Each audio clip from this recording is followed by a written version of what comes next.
തൃശൂരിലെ വെടിക്കെട്ട് പുര ദുരന്തത്തിൽ ജില്ലാ കളക്ടർ ശിഖ സുരേന്ദ്രന്റെ കൂടുതൽ പ്രതികരണം വന്നിട്ടുണ്ട്. ഇതിൽ 4 പേരെ കുറിച്ചാണ് ഒരു വിവരവും എവിടെയും ലഭിക്കാത്തതെന്നാണ് ജില്ലാ കളക്ടർ പറയുന്നത്. ആ 4 പേരെ തിരയുകയാണ്. ഇനി മനസ്സിലാകാത്ത ഒരു മൃതദേഹമുണ്ട്. 29 ശരീരഭാഗങ്ങളാണ്, ബോഡി പാർട്സ് ആയിട്ടാണ് ലഭിച്ചത്. എന്താണെങ്കിലും DNA പരിശോധന ഫലമായിരിക്കും ഇതിനൊക്കെ ഒരു ഉത്തരം നൽകുക എന്ന് പ്രതീക്ഷിക്കുന്നു. ജില്ലാ കളക്ടർ ശിഖ സുരേന്ദ്രൻ പറഞ്ഞ വാക്കുകൾ. നമുക്ക് ഇൻടാക്ട് ആയിട്ടുള്ള ഡെഡ് ബോഡീസിന്റെ എണ്ണം എന്ന് പറയുന്നത് 9 ആണ്. അതിന്റെ ഉള്ളിൽ 8 പേരെ ഐഡന്റിഫൈ ചെയ്തു. ആ 8 പേരെ നമ്മൾ ബന്ധുക്കൾക്ക് വിട്ടുകൊടുത്തിട്ടുണ്ട്. ഒരെണ്ണമാണ് അൺഐഡന്റിഫൈഡ് ആയിട്ടുള്ളത്. അതിന്റെ DNA സാമ്പിൾ നമ്മൾ എടുത്തിട്ടുണ്ട്. ബാക്കിയുള്ളത് നമ്മുടെ ഹോസ്പിറ്റലിൽ ഇപ്പം മൊത്തം അഡ്മിറ്റഡ് ആയിരിക്കുന്നത് 11 പേര്. അതിൽ 5 പേരുടെ നിലയാണ് ഗുരുതരമായിട്ടുള്ളത്. അതിൽ 2 പേര് വെന്റിലേറ്ററിലാണ്. അതിലൊരാൾക്ക് റീസെന്റ് ആയിട്ടൊരു സർജറിയും കൂടി ഇപ്പോൾ കഴിഞ്ഞിട്ടുണ്ട്. പിന്നെ എലൈറ്റ് ഹോസ്പിറ്റലിൽ 2 പേര് അഡ്മിറ്റഡ് ആണ്. ഡിസ്ചാർജ് ചെയ്ത് പോയിരിക്കുന്നത് 3 പേരായിരുന്നു. അതിലൊരു സാജൻ വീണ്ടും എലൈറ്റ് ഹോസ്പിറ്റലിൽ അഡ്മിഷൻ തേടിയിട്ടുണ്ട്. നമ്മുടെ വീടുകളിൽ സുരക്ഷിതമായിട്ട് എത്തിയിരിക്കുന്നതെന്ന് പറയുന്ന നമ്മുടെ കയ്യിലുള്ള കണക്ക് ഇപ്പോൾ 10 പേരുടെയാണ്. ഇതിൽ നമുക്ക് ബോഡി പാർട്സ് ഇന്നലെ ഇന്നുമായിട്ട് റിസീവ് ചെയ്തിട്ടുണ്ട്. റിസീവ് ചെയ്തിരിക്കുന്ന നമുക്ക് DNA സാമ്പിൾ എക്സ്ട്രാക്ട് ചെയ്യാൻ പറ്റുന്ന എല്ലാ പാർട്സിൽ നിന്നും ഡോക്ടേഴ്സ് ഇപ്പോൾ DNA സാമ്പിൾസ് എക്സ്ട്രാക്ട് ചെയ്ത് കഴിഞ്ഞു. ഇനി അത് കൂടാതെ അത് മാച്ച് ചെയ്ത് നോക്കാനായിട്ട് ഇവിടെ മിസ്സിംഗ് ആയിട്ട് എത്തിയിരിക്കുന്ന ഫാമിലി മെമ്പേഴ്സിന്റെ DNA സാമ്പിൾസ് എടുക്കുന്നുണ്ട്. അതിന്റെ ഉള്ളിൽ ഒരമ്മയ്ക്ക് വേണ്ടിയിട്ട് നോക്കിയിരിക്കുന്നുണ്ട്. അവരും കൂടി വന്നു കഴിഞ്ഞാലാണ് ആ പ്രക്രിയ പൂർത്തിയാവുകയുള്ളൂ. അതിനുശേഷം DNA സാമ്പിൾസ് ട്രിവാൻഡ്രത്തുള്ള ലാബിൽ ടെസ്റ്റ് ചെയ്ത് അവർ പറയുന്നത് മാക്സിമം 10 days ആണെങ്കിലും വിത്തിൻ 3 to 4 days നമുക്ക് അതിന്റെ റിസൾട്ട് തരാമെന്ന് ഡോക്ടേഴ്സ് പറഞ്ഞിട്ടുണ്ട്. നമുക്കിപ്പോ മിസ്സിംഗ് ആയിട്ട് നമുക്ക് ഇവിടെ ഹോസ്പിറ്റലിൽ വന്നിരിക്കുന്ന എണ്ണം എന്ന് പറയുന്നത് 4 പേരുടെയാണ് റിലേറ്റീവ്സ് എല്ലാവരും എത്തിയിരിക്കുന്നത്. ബാക്കിയുള്ള നമ്മുടെ കൺട്രോൾ റൂമിലേക്ക് വരുന്ന കോൾസ് നമ്മൾ റീകൺസൈൽ ചെയ്യുന്നുണ്ട്. കാരണം കുറച്ച് പേരുകൾ സെയിം ആണ്. അപ്പൊ അതിന്റെ ഒരു എക്സാക്ട് ലിസ്റ്റ് എനിക്ക് തോന്നുന്നു വൈകുന്നേരത്തോടു കൂടി മൊത്തം റീകൺസൈൽ ചെയ്തിട്ട് നമുക്ക് പറയാൻ പറ്റും. ബട്ട് സ്റ്റിൽ ഇനി ആരെങ്കിലും അറിയിക്കാത്തതുണ്ടെങ്കിലും നമുക്കതിപ്പോ പറയാനായിട്ട് സാധിക്കില്ല. 4 പേര് ഇവിടെ ഇപ്പോൾ ഫാമിലീസ് എത്തിയിട്ടുണ്ട്.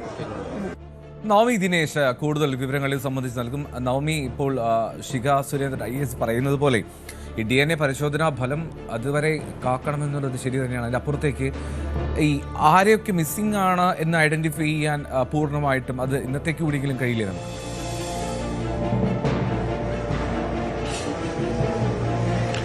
ഹെൽദോ, ഇപ്പോൾ ഏറ്റവും ഒടുവിലായി ലഭിക്കുന്ന വിവരമനുസരിച്ച് 4 പേരെ കാണാതായിട്ടുണ്ട്. അവരുടെ ബന്ധുക്കൾ ഇവിടെ വന്ന് ഈ മൃതശരീരമൊക്കെ പരിശോധിച്ചു. പക്ഷെ അവരെ കണ്ടെത്താൻ കഴിഞ്ഞിട്ടില്ല. അതിലൊന്ന് സുരേഷ് CA 50 വയസ്സാണ്, ചേരോത്ത് വീട് തെക്കുംകര. മറ്റൊന്ന് 28 വയസ്സുകാരൻ അഭിജിത്ത്, അരങ്ങത്ത് വീട് കോട്ടപ്പുറം തൃശൂർ സ്വദേശിയാണ്. മറ്റൊന്ന് 35 വയസ്സുകാരൻ വിഷ്ണു, കോലോട്ടുപുരയ്ക്കൽ വീട് മനക്കുടി തൃശൂർ. 42 വയസ്സുകാരൻ ഗിരീഷ്, ചേലോട്ട് ലൈൻ കോട്ടപ്പുറം തൃശൂർ. അങ്ങനെ 4 പേരെയാണ് കാണാതായിരിക്കുന്നത്. അവരുടെ ബന്ധുക്കൾ ഇവിടെ എത്തി പരിശോധിച്ചുവെങ്കിൽ പോലും അവരെ കണ്ടെത്താൻ കഴിഞ്ഞിട്ടില്ല. ആശുപത്രിയിലുമില്ല. ഇനിയിപ്പോൾ അവരെ കണ്ടെത്താൻ ഉള്ളത് ഈ സ്ഫോടനം നടന്ന സ്ഥലത്ത് തന്നെയായിരിക്കും. പക്ഷെ അത് ഇന്ന് 2 ശരീര അവയവങ്ങളാണ് കണ്ടെത്തിയത്. അതിൽ ഇനി DNA പരിശോധന നടത്തേണ്ടതുണ്ട്. അതിനുശേഷം മാത്രമേ ഈ കാണാതായ 4 പേരിൽ അവരുണ്ടോ എന്നതിൽ സ്ഥിരീകരിക്കാൻ കഴിയുകയുള്ളൂ. മനസ്സിലാകാത്ത ഒരു ഫുൾ ബോഡി ലഭിച്ചിട്ടുണ്ട്. പക്ഷെ അത് കത്തിക്കരിഞ്ഞ നിലയിലാണ്, തിരിച്ചറിയാൻ കഴിയാത്ത ഒരവസ്ഥയിലാണ് ഒരു മൃതദേഹം കണ്ടെത്തിയിരിക്കുന്നത്.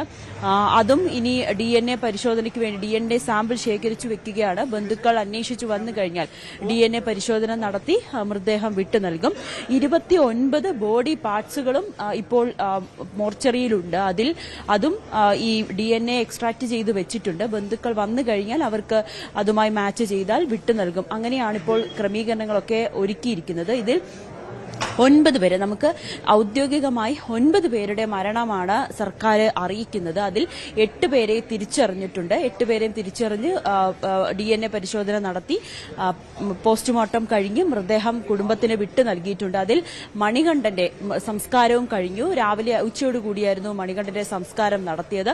ഇനി ഒരാൾ, വിഷ്ണു എന്ന് പറയുന്ന ഒരാളുടെ മൃതദേഹം അത് ഐഡന്റിഫൈ ചെയ്യാനുള്ള വിഷ്ണുവിന്റെ അമ്മയെ അല്പസമയത്തിനുള്ളിൽ തന്നെ ഇങ്ങോട്ടേക്ക് കൊണ്ടുവരും. അതിനുശേഷമായിരിക്കും അതും പരിശോധിച്ച ശേഷം വിഷ്ണുവിന്റേതാണെന്ന് സ്ഥിരീകരിച്ചു കഴിഞ്ഞാൽ മൃതദേഹം കുടുംബത്തിന് വിട്ടു നൽകും. അങ്ങനെയാണ് ഇപ്പോഴുള്ള കണക്കുകൾ പറയുന്നത്. പിന്നീട് നമുക്ക് ഈ ആശുപത്രിയിലുള്ളവരുടെ നമുക്കറിയാം വെന്റിലേറ്ററിൽ 5 പേരുടെ നില ഗുരുതരമായി തുടരുകയാണ്. അവർ വെന്റിലേറ്ററിലാണ്. അതിൽ ഈ ലൈസൻസി ആയിട്ടുള്ള ഈ പടക്കശാലയുടെ ലൈസൻസി ആയിട്ടുള്ള സതീശന്റെ നില അല്പം ഗുരുതരമായി തന്നെ തുടരുകയാണ്. അത് 70%-ലധികം പൊള്ളലേറ്റിട്ടുണ്ടെന്നാണ് അറിയാനും സാധിക്കുന്നത്. ബാക്കിയുള്ളവരുമൊക്കെ ഒരാളുടെ ശസ്ത്രക്രിയ പൂർത്തിയാക്കിയതിനു ശേഷം വീണ്ടും വെന്റിലേറ്ററിലേക്ക് മാറ്റിയിരിക്കുകയാണ്. അങ്ങനെയാണ് ആശുപത്രിയിലെ സാഹചര്യം. എല്ലാവർക്കും, അതായത് ചികിത്സയിലുള്ള എല്ലാവർക്കും കൃത്യമായിട്ടുള്ള ചികിത്സ എത്രയും വേഗം അവരെ സുഖം പ്രാപിക്കുന്നതിന് വേണ്ടിയിട്ടുള്ള എല്ലാ സജ്ജീകരണങ്ങളും ഇന്നലെ മുതൽ തന്നെ മെഡിക്കൽ കോളേജിൽ ഒരുക്കിയിരിക്കുന്നതാണ്. കോഴിക്കോട് മെഡിക്കൽ കോളേജ് ഈ ബേൺ ഐസിയുവിൽ പേരുകേട്ട മികച്ച ചികിത്സ നൽകുന്ന ഒരു മെഡിക്കൽ കോളേജ് കൂടി ആയതിനാൽ കുറച്ചുകൂടി ശ്രദ്ധ അവരുടെ കാര്യത്തിലുണ്ടാകും. ആവശ്യമെങ്കിൽ മാത്രം മറ്റ് ജില്ലകളിൽ നിന്നും ഡോക്ടർമാർ അടങ്ങുന്ന സംഘം അവിടേക്ക് എത്തുമെന്നാണ് അറിയാൻ സാധിക്കുന്നത്. ഇപ്പോൾ ഇവിടെ നിരവധി ആളുകൾ, സേവാഭാരതിയുടെയൊക്കെ ആളുകൾ ഇവിടെ എത്തി ഇവിടെ വരുന്നവർക്ക്, ബന്ധുക്കൾക്കും മറ്റുള്ളവർക്കും ഒക്കെ വെള്ളം കൊടുക്കാനും ഒക്കെ ഉള്ള സജ്ജീകരണമൊക്കെ ഏർപ്പെടുത്തിയിട്ടുണ്ട്. അങ്ങനെ മോർച്ചറിയുടെ മുന്നിലാണ് നമ്മളിപ്പോൾ നിൽക്കുന്നത്. ഇവിടെ നിൽക്കുന്ന ആളുകളിൽ നിന്നൊക്കെ പ്രതികരണം തേടുക അല്പം ബുദ്ധിമുട്ടായിരിക്കും. കാരണം വളരെ വൈകാരികമായ നിമിഷങ്ങളാണ്. ഉറ്റവരെ കണ്ടെത്താൻ കഴിയാതെ വേദനയോടെ മടങ്ങുന്നവരുണ്ട്, മൃതദേഹം ഏറ്റുവാങ്ങി കരഞ്ഞുകൊണ്ട് പോകുന്നവരുണ്ട്. അങ്ങനെ ഏറെ വിഷമത്തോടു കൂടി തന്നെയാണ് ഈ കഴിഞ്ഞ 2 ദിവസമായി കേരളം കടന്നു പോയിക്കൊണ്ടിരിക്കുന്നത്. അപ്രതീക്ഷിതമായിട്ടുള്ള ഈ ഒരു സ്ഫോടനം, അതിൽ നിരവധി പേർ, 9 പേർ മരിച്ചു. അതിൽ ഇനിയും മരണസംഖ്യ ഉയരാനുള്ള ഒരു സാധ്യതയും നമ്മൾ കാണുന്നുണ്ട്. കാരണം ഇപ്പോൾ കാണാതായവരുടെ ലിസ്റ്റുമൊക്കെ വരുന്ന സ്ഥിതിക്ക് അവർ രക്ഷപ്പെട്ടവരുടെ കൂട്ടത്തിലോ അല്ലെങ്കിൽ പരിക്കേറ്റ ആശുപത്രിയിലുള്ളവരുടെ കൂട്ടത്തിലില്ല. അങ്ങനെയാണെങ്കിൽ പിന്നീട് മരണസംഖ്യ ഉയരാൻ സാധ്യതയുണ്ട്. ഈ 23 ബോഡി പാർട്സ് കിട്ടിയെന്ന് കളക്ടർ പറഞ്ഞിട്ടുണ്ട്. അതിൽ ഒരാളുടെ തന്നെയാണോ അല്ലെങ്കിൽ വ്യത്യസ്തമായിട്ടുള്ള ആളുകളുടേതൊക്കെയാണോ എന്നൊക്കെ സ്ഥിരീകരിക്കേണ്ടി വരും. എന്നാലും അതിനൊക്കെ അല്പം കൂടി സമയമെടുക്കുമെന്നാണ് കളക്ടറും അറിയിച്ചിരിക്കുന്നത്. ഇപ്പോൾ ഹെൽപ്പ് ലൈൻ വഴി അല്ലെങ്കിൽ ജില്ലാ ഭരണകൂടവുമായി ബന്ധപ്പെട്ടുകൊണ്ട് ബന്ധുക്കൾ വരികയും അവരുടെ വിശദാംശങ്ങൾ നൽകുകയും പിന്നീട് അടുത്ത ബന്ധുവിൽ നിന്നും DNA സ്വീകരിച്ച് അതുമായി മാച്ച് ചെയ്ത ശേഷമാണ് മൃതദേഹങ്ങൾ ഓരോന്നായിട്ട് വിട്ട് നൽകുന്ന ഒരു സാഹചര്യമുണ്ട്. അത് ഇപ്പോഴും അവിടെ പരിശോധന, ഈ പടക്കശാലയിൽ പരിശോധന നടന്നുകൊണ്ടിരിക്കുകയാണ്. അവിടെ നിന്നും കിട്ടുന്ന മൃതദേഹങ്ങൾ ഇങ്ങോട്ടേക്ക് മോർച്ചറിയിലേക്കാണ് എത്തിക്കുന്നത്. ഇവിടെ വന്നാണ് ബന്ധുക്കൾ DNA നൽകുന്നത്. രാജീവ് ഗാന്ധി ഇൻസ്റ്റിറ്റ്യൂട്ടിൽ നിന്നുള്ള വിദഗ്ധ ഡോക്ടർമാർ ഇവിടെ എത്തിയിട്ടുണ്ട്. അവരുടെ നേതൃത്വത്തിലാണ് ഈ DNA എക്സ്ട്രാക്ട് ഒക്കെ നടക്കുന്നത്. പിന്നീട് അത് സൂക്ഷിച്ചു വെച്ചതിന് ശേഷം ബന്ധുക്കൾ വന്നു കഴിഞ്ഞാൽ അതുമായി മാച്ച് ചെയ്ത് മൃതദേഹം അവരുടേതാണെങ്കിൽ വിട്ടു നൽകും. ആ രീതിയിലാണ് ഇവിടെ സജ്ജീകരിച്ചിരിക്കുന്നത്. രാവിലെ മുതൽ തന്നെ DNA പരിശോധന ആരംഭിക്കുകയും ചെയ്തിട്ടുണ്ട്. അങ്ങനെ 8 മൃതദേഹങ്ങൾ ഇപ്പോൾ വിട്ടു നൽകിയിട്ടുണ്ട്. 9 പേര് മരിച്ചു. അതിൽ 8 പേരുടെ ഐഡന്റിഫൈ ചെയ്ത് വിട്ടു നൽകിയിട്ടുണ്ട്. ഇനി ഒരാളുടെ കൂടി കണ്ടെത്തേണ്ടതുണ്ട്. അതാണ് ഞാൻ നേരത്തെ പറഞ്ഞതുപോലെ വിഷ്ണു എന്ന് പറയുന്ന ഒരു വ്യക്തിയുടേതാണ്. വിഷ്ണുവിന്റെ അമ്മയ്ക്ക് വേണ്ടി കാത്തിരിക്കുകയാണ്. വിഷ്ണുവിന്റെ അമ്മ വന്ന് DNA നൽകി കഴിഞ്ഞാൽ അത് വിഷ്ണുവിന്റേതാണെന്ന് ഉറപ്പിച്ചാൽ ഇത് വിട്ടു കൊടുക്കാനുള്ള ഒരു സാധ്യതയാണ് മുൻപിലുള്ളത്. നവമി, ഒരു കാര്യം, നമ്മൾ ഇപ്പോൾ കൊടുക്കുന്ന മരണസംഖ്യ അത് 13 ആണല്ലോ, നമ്മളെന്നല്ല എല്ലാവരും. അപ്പോൾ ഔദ്യോഗികമായിട്ട് ഇപ്പോൾ പറയുന്നത് അതിൽ 9 ആണ്. അപ്പോൾ ഈ ഇതുവരെയും സേഫായി വീട്ടിൽ എത്തിയിട്ടില്ല അല്ലെങ്കിൽ ഒരു വിവരവും ഇല്ല എന്ന് കരുതുന്ന ആളുകളും കൂടി ചേർന്നാണോ ഈ 13 വരുന്നത്? ഈ മരണസംഖ്യ 13 എന്നുള്ള കണക്ക്, അതിന്റെ ചിത്രം എന്താണ്? അതെ എൽദോ, അതായത് ഈ കണക്കനുസരിച്ച്, അതായത് ഈ വീട്ടിലേക്ക് എത്തിയിട്ടില്ല, ആശുപത്രിയിൽ പരിക്കേറ്റ ആശുപത്രിയിലില്ല, അങ്ങനെയുള്ളവരുടെ കണക്കുകൾ കൂടി ചേർത്താണ് 13 പറയുന്നത്.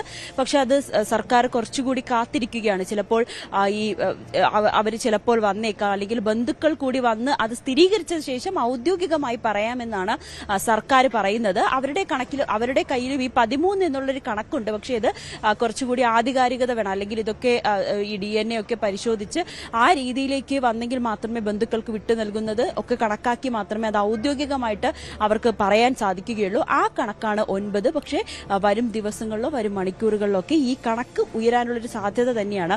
ഈ ആദ്യം, അതായത് ഇന്നലെ അപകടം സംഭവിച്ച ശേഷം ആശുപത്രിയിലേക്ക് എത്തിച്ചുകൊണ്ടിരിക്കുന്ന മൃതദേഹങ്ങൾ, അതിന്റെ കണക്കിൽ 13 എണ്ണമാണുള്ളത്. അതിൽ 9 പേരുടെയാണ് തിരിച്ചറിഞ്ഞിട്ടുള്ളത്. അതിൽ 8 പേരുടെ മൃതദേഹം കൊണ്ടുപോയി ഒരാളുടെ എത്താൻ വേണ്ടി കാത്തിരിക്കുന്നുണ്ട്. ഈ ശരീരാവശിഷ്ടങ്ങൾ മൃതദേഹങ്ങളൊക്കെ കണക്ക് കൂട്ടിയിട്ടാണ് ഈ 13 പറയുന്നത്. ഇതിപ്പോൾ 4 പേരുടെ കാണാതെ ഇല്ല എന്നുള്ളൊരു വിവരം ലഭിക്കുന്നുണ്ട്. അപ്പോൾ അതും കൂടി ചേർത്ത് വരുമ്പോഴാണ് ഈ 13 പേർ വരുന്നത്.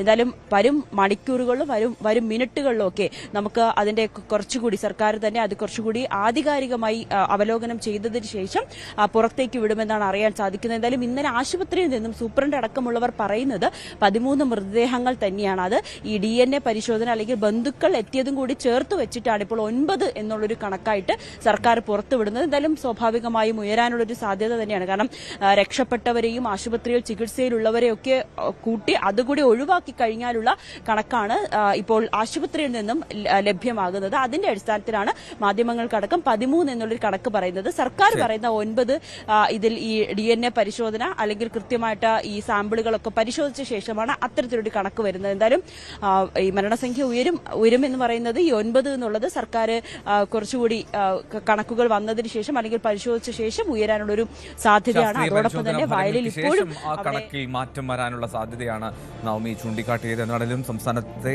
സവിശേഷ ദുരന്തമായി ഇതിനെ പ്രഖ്യാപിച്ചിട്ടുണ്ട്. ജുഡീഷ്യൽ അന്വേഷണം പ്രഖ്യാപിച്ചിരിക്കുന്നു സർക്കാർ. മരിച്ചവർക്ക് അവരുടെ കുടുംബങ്ങൾക്ക് പ്രത്യേക ധനസഹായമൊക്കെ പ്രഖ്യാപിച്ചിട്ടുണ്ട്. ഒരിക്കലും ആവർത്തിക്കപ്പെടരുത് എന്ന് മാത്രം ആഗ്രഹിക്കുന്നു. ഒരിക്കലും ഇത്തരം സംഭവങ്ങൾ ഇനി നമ്മുടെ നാട്ടിലെങ്കിലും ഉണ്ടാകരുത്. അതിനുള്ള മുന്നൊരുക്കങ്ങളാകട്ടെ ഇനിയുള്ളത്, അതിനുള്ള ആലോചനകളാകട്ടെ ഇനിയുള്ളത് എന്ന് മാത്രം ആഗ്രഹിക്കുന്നു. നവമി ദിനേശ് ഒപ്പം CV അനുമോദ്, TG സൈത്ത് എന്നിവരാണ് വിവരങ്ങൾ നൽകിയത്. കൂടുതൽ വാർത്തകൾക്ക് News 18 Keralam YouTube channel subscribe ചെയ്യുക.